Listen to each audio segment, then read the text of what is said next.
how are you all? I hope you are doing well. I am Dr. Jasleen Kaur and welcome to my YouTube channel Beauty Health Essential. और अगर आप मेरे channel पे first time आए हैं, मेरे channel को subscribe कर दीजिएगा, क्योंकि अगर आप मेरे चैनल को सब्सक्राइब करते हो तो आपको मेरी इंफॉर्मेटिव वीडियोस पहुंचती रहेगी और आपको उसका नोटिफिकेशन मिलने के लिए बेल आइकन प्रेस करना पड़ेगा।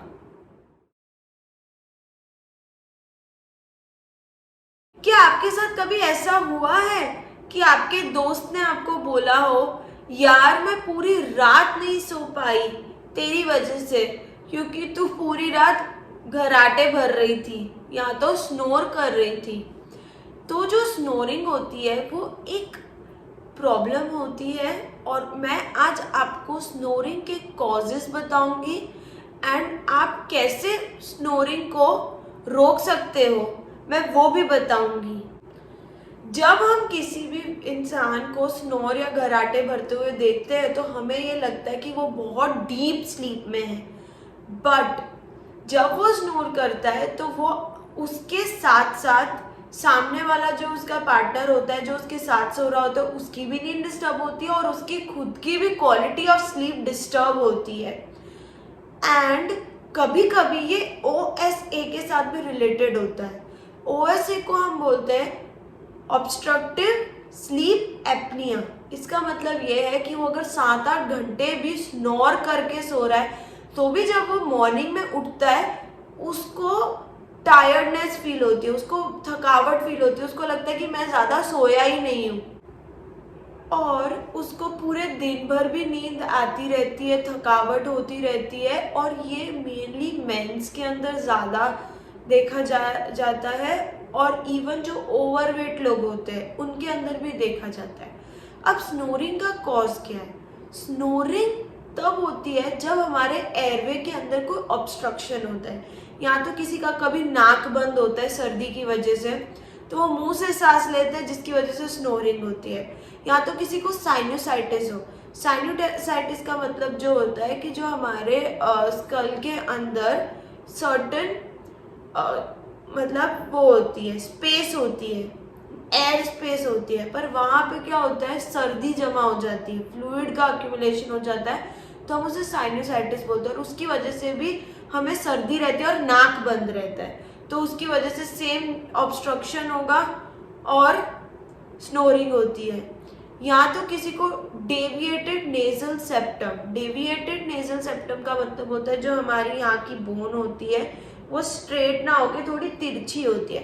अब वो जिस तरफ तिरछी होती है उस तरफ से हमें सांस लेने में थोड़ी तकलीफ होती है, जिसकी वजह से स्नोरिंग होता है, वही एयरवे ऑब्स्ट्रक्शन एंड स्नोरिंग। और एक और चीज़ है, कभी कभी हमारी जो टंग एंड जो थ्रोट की मसल्स होती है वो थोड़ी रिलैक्स्ड होती है, जिसकी वजह से वो कोलैप्स हो जाती है और वो ऑब्स्ट्रक्शन करती है एयरवे पैसेज में और स्नोरिंग होती है हमें। कभी कभी किसी को एलर्जी होती है, डस्ट की एलर्जी होती है, तो उसकी वजह से उसे बहुत ज़्यादा छींकें आने लग जाती है। एंड जिसको पोलन ग्रेन की एलर्जी होती है उसकी वजह से जिसको अस्थमा होता है, तो उन लोगों को भी थोड़ी ब्रीदिंग प्रॉब्लम होती है, इसकी वजह से एयरवे ऑब्स्ट्रक्शन होगा और स्नोरिंग होती है। अदर चीज़ ये भी है कि जिसका जो यूवुला थोड़ा लॉन्ग होता है उसको भी स्नोरिंग की प्रॉब्लम फ्रीक्वेंट रहती है। और जो लोग अल्कोहल का कंजम्पशन भी करते हैं उनकी भी क्या हो जाती है, जो थ्रोट होती है और टंग की मसल्स वो हो जाती है, लूज हो जाती है, जिसकी वजह से स्नोरिंग होती है। एंड इवन कभी कभी जो हमारी स्लीपिंग पोजीशंस की वजह से भी हमें स्नोरिंग की प्रॉब्लम थोड़ी फ्रीक्वेंट रहती है, क्योंकि कभी कभी अगर हम स्ट्रेट होते हैं और अगर हम बहुत ऊंचा पिलो लेते हैं तो उसकी वजह से हमारा ये पोजीशन हो जाता है एंड ये ऑब्स्ट्रक्शन कॉज करता है और स्नोरिंग होती है। इसलिए हमेशा हमें max to max 15 to 20 degree का ही इंक्लाइनेशन वाला पिलो यूज़ करना चाहिए, ना उससे ज़्यादा ना उससे कम, तो एकदम परफेक्ट स्लीप पोजीशन होती है। या तो आप साइड पोजीशन करके भी सो सकते हैं, वो भी अच्छी पोजीशन होती है। और जो एकदम complete 6 to 8 hours of sleep नहीं ले पाता उसकी वजह से भी जो हमारी मसल्स होती है वो वीक हो जाती है और उसकी वजह से भी हमें स्नोरिंग की प्रॉब्लम होती है। अब मैं आपको उसका डायग्नोसिस बताती हूँ। अगर आपको स्नोरिंग की प्रॉब्लम फ्रीक्वेंट है तो आपको इन सब में से कुछ होने के चांसेस है। जैसे आपको साइनोसाइटिस हो सकता है। साइनोसाइटिस ऐसे हमें नॉर्मली नहीं पता चलता है, तो हमें वो डायग्नोसिस से पता चलता है, डॉक्टर को दिखाना पड़ता है। आपको डेविएटेड नेजल सेप्टम हो सकता है, जैसे मैंने बोला कि बोन थोड़ी तिरछी होती है। एंड आपको ये सब में से कोई भी प्रॉब्लम हो सकती है। इसके लिए जो आपको एक ईएनटी डॉक्टर को दिखाना चाहिए और वो आपके एक्सरे, एमआरआई, सीटी स्कैन करेंगे, इससे पता चलेगा। और अगर आपको इन सब में से कोई प्रॉब्लम नहीं है तो फिर वो आपका स्लीप पैटर्न को भी देखते हैं, एनालिसिस करते हो और उसका स्टडी करते हो और वो पता लगाते हो कि आपको ये स्नोरिंग प्रॉब्लम क्यों हो रही है। इसलिए हमें इस चीज को नेग्लेक्ट नहीं करना चाहिए, because this is not the normal habit. Snoring is not normal habit. और वो जो इंस्ट्रूमेंट्स है जो स्लीप वेक पैटर्न को चेक करते हैं उसे हम बोलते हैं पॉलीसोमनोग्राफी।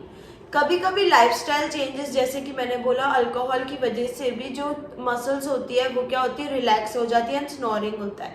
अगर आपको नॉर्मल डेज पे नहीं होता है snoring and the day you consume alcohol उस दिन आपको स्नोरिंग हो रहा है, so you should avoid taking alcohol 4 hours before sleep. And जैसे कि मैंने बताया कि जो ओबेस पीपल होते हैं उनको भी होता है, क्योंकि उनका डबल चिन होता है जिसकी वजह से फैट का डिपोजिशन होता है एंड एयरवे ऑब्स्ट्रक्शन होता है। So you should definitely start reducing your weight. And अगर आपको नॉर्मल जैसे एलर्जी या डस्ट की एलर्जी की वजह से आपको बहुत सारी छींकें आती है तो आप अपने रूम को क्लीन रखिए, डस्ट के ज़्यादा कांटेक्ट में मत आइए। एंड अगर आपका नाक बंद है, आपको सर्दी की वजह से बहुत ज़्यादा स्नोरिंग हो रही है, तो आप सबसे पहले तो स्टीम लीजिए। स्टीम अगर आप गर्म पानी से स्टीम लेते हो तो, और अगर आप उसके अंदर नीलगिरी का तेल डालते हो तो बहुत अच्छे से अपने जो नोज के पोर्स होते हैं उसको अच्छे से ओपन कर देता है।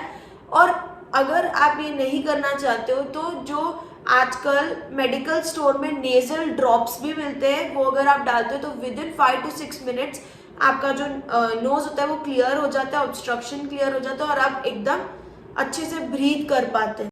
और हमें 8 to 10 glass of water daily पीना चाहिए। एंड सोने के पहले हमें पानी ज़रूर पीना चाहिए, क्योंकि जो हमारे सॉफ्ट पैलेट के सिक्रीशंस होते हैं उसकी वजह से एयरवे का ऑब्स्ट्रक्शन हो सकता है। और अगर हम पानी पीते हैं तो एयरवे क्लियर हो जाता है और हमें ब्रीदिंग में कोई ऑब्स्ट्रक्शन नहीं होता एंड स्नोरिंग नहीं होती। और जिससे अगर साइनोसाइटिस की वजह से स्नोरिंग होता है तो उन्हें यही स्टीम एंड नेजल ड्रॉप्स के साथ साथ उन्हें विटामिन सी का कंजम्पशन करना चाहिए, क्योंकि वो बहुत अच्छा इफेक्ट शो करता है और वो अच्छा इफेक्ट शो करता है, स्नोरिंग भी कम कर देता है।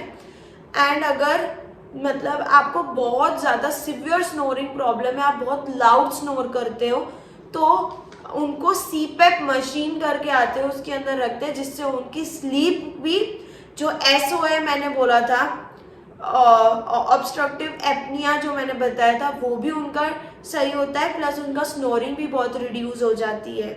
और जिनका डेविएटेड नेजल सेप्टम है और अगर ज़्यादा वो ऑब्स्ट्रक्शन कॉज करता है एयरवे के अंदर तो सर्जिकल ट्रीटमेंट भी कराना पड़ता है। और अगर वो माइल्ड ऑब्स्ट्रक्शन कर रहा है तो सर्जरी की ज़रूरत नहीं पड़ती है। और जैसे कि मैंने बताया कि अगर आपको स्नोरिंग जो टंग की मसल्स रिलैक्स होने की वजह से हो रही है तो मैं आपको सम एंटी स्नोरिंग एक्सरसाइजेस बताऊंगी जो आप कर सकते हो और इससे कुछ काफ़ी हद तक स्नोरिंग रिड्यूस हो जाती है।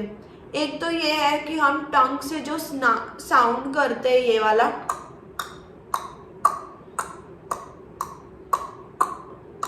इससे जो टंग की मसल्स होती है वो टाइटन होती है। फिर आता है कि जो टंग को पूरा अप टू डाउन, पूरा उसको सर्कुलर मोशन के अंदर रोटेट करना।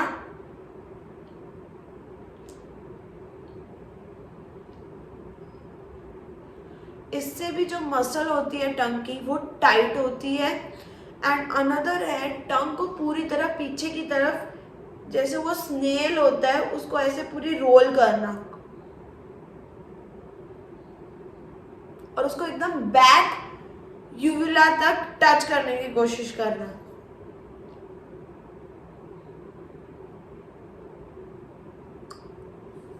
Thank you so much everyone for watching my video. I hope आपको मेरी वीडियो पसंद आई है और इन्फॉर्मेटिव लगी है, तो आप इसे अपने फैमिली एंड फ्रेंड्स के साथ शेयर करिए एंड प्लीज़ मेरे चैनल को सब्सक्राइब करिए ताकि आपके पास ऐसी और इन्फॉर्मेटिव वीडियोस आप तक पहुंचती रहे। और अगर आप बेल आइकन को प्रेस करोगे तो जब भी मैं नेक्स्ट वीडियो अपलोड करूंगी तो आपको उसका नोटिफिकेशन आ जाएगा और आप वो मिस नहीं करेंगे। Thank you so much and stay tuned.